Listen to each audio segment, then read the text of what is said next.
আজকে এক এক করিয়া সারা পৃথিবীর বেঈমান মুরতাদ হলে পশ্চিমা কান্ট্রি হলে স্যার মুসলমান ধর্মরে কিভাবে মিটানি যায়, মুসলমানের ভালো ভালো মাথাওয়ালা উলামায়ে কেরাম হলে কিভাবে ধ্বংস করা যায়, মুসলমানের দিনের দরজা মুদরসা হলে কিভাবে ধ্বংস করা যায়, মুসলমানের মরকজ মসজিদ হলে কিভাবে ধ্বংস করা যায়।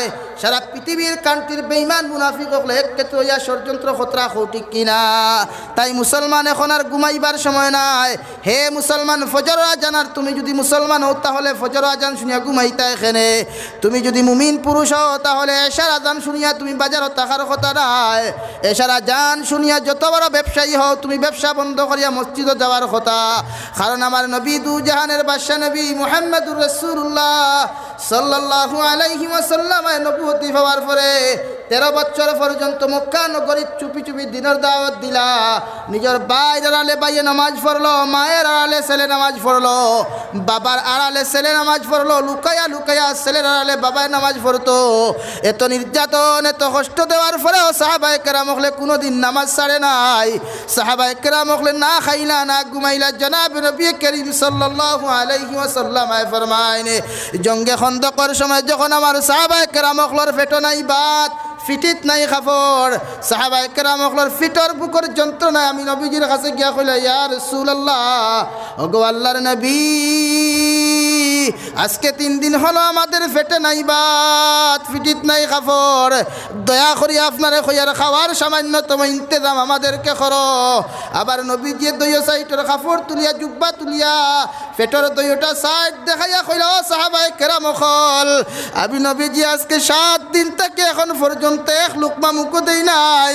আমি নবীজির দইটা পেটর সাইডে 2টা পাত্র বান্ধিছি। কও সুবহানাল্লাহ। ও নবীজি না খাইয়া আজকে দিন তুইয়া গেলার মুসলমান। আজ মুসলমান চতুর্দিকে নির্যাতিত হয়ে মুসলমান ভাই ফজরের নামাজও পাওয়া যায় না, মুসলমান ভাই নির্যাতিত হয় মুসলমানের এশার নামাজও পাওয়া যায় না। নাম রাখছে আব্দুল সত্তার, মুসলমান ফুয়ারে পিকনিকও পাওয়া যায়।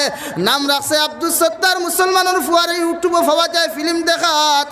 ও মুসলমান, তোমার কি লজ্জা লাগে না যে সাহাবায়ে কেরাম হলর পেটের মধ্যে নাই বাত, ফিটির মধ্যে নাই কাপড়, বিবি বাচ্চা ঘরের মধ্যে হাউ মাউ করিয়া শান্তিতে রাখতে, আল্লাহ আজকে তো দিন হলো ঘরের মধ্যে নাই খানি, খে আমাদেরকে খানি দিবে। ওগো আল্লাহ, আপনি আমাদেরকে দয়া করো, রহম করো। উপাস রইতে রইতেও যদি আমাদের জান চলে যায়, ওগো আল্লাহ, কোনো দিন আর তোমার দিন তাকে সরতাম না। কও সুবহানাল্লাহ। ও সাহাবায়ে কেরাম হলে ফরমায়, আল্লাহুম্মা লাউলা আনতা মাহতাদাইনা ওয়ালা সাল্লাইনা ওয়ালা তাসাদ্দাকনা। সাহাবায়ে কেরাম হলর পেটো নাই বাত, ফিটিত নাই কাপড়, জঙ্গে খন্দক সাবল দি খন্দক কুদিতরা, মোটা মোটা পাত্তরতে জুড়ে করিয়া গাত কুদিতরা কইতে, আল্লাহুম্মা লাউলা আনতা মাহতাদাইনা ওয়ালা সাল্লাইনা ওয়ালা তাসাদ্দাকনা। ওগো আল্লাহ, আপনি দয়ার মায়া করিয়া হেদায়েত দেওয়ার কারণে আপনি আমাদেরকে ইহসান করিয়া মায়া করিয়া আমাদেরকে হেদায়েত দেওয়ার কারণে আজকে পেটো নাই বাত, ফিটিত নাই কাপড় দে দয়াল। এরপরেও আপনার দিন জিন্দা করার লাগে জঙ্গে খন্দক আমরা খন্দক কুদিয়ার, এরপরেও আপনার শুকরিয়া আদায় করিয়ার। যদি আপনি আমাদেরকে হেদায়েত না দিতাই, এত সম্মানী কপাল দিয়ে আপনার শ্রদ্ধা করতে পারলাম না। অনেক সুবহানাল্লাহ।